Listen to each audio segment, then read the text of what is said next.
And I thought, what now? What if I would have went home and killed myself? Nobody Right. checked on me. Right. My Right. life, all I ever wanted to be was a cop. That's it. That's all and I had worked there for 14 years. And I'm thinking, yeah, I just felt abandoned. I felt ghosted. Nobody chatted, texted, called me, nothing. It was almost like they were just not our problem anymore. They didn't want any association with you at that point, right? Like you were the Right. problem.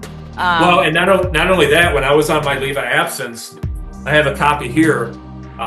One of the supervisors came out to my house, and I lived outside of the community, and gave me an order to immediately cease and desist, speaking about my personal mental health regarding the shooting.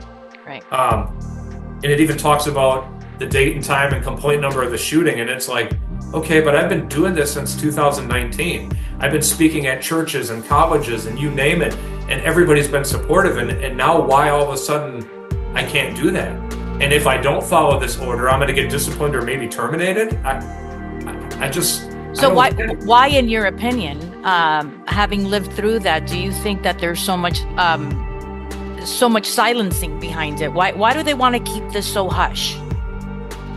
I don't know. I think because I'm so open and honest and transparent about my experience and my poor coping. I know in that order they talked about how they didn't like that I shared about how I abused alcohol.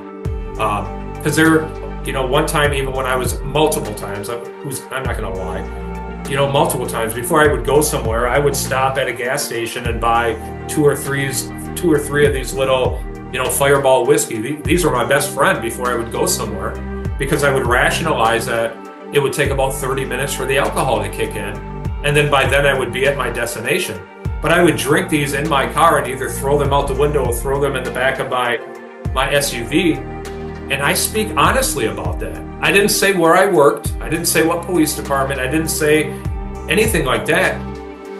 But that's the reality of what I went through, and I know that I'm not the only one. So that's Right. why it's important for me to be that transparent. And I know they didn't like that. I know that was illegal. I know that. But that's the reality. And I was even told, well, maybe you should just say you abuse alcohol. And it's like, well, abusing alcohol is different from me to you to everybody.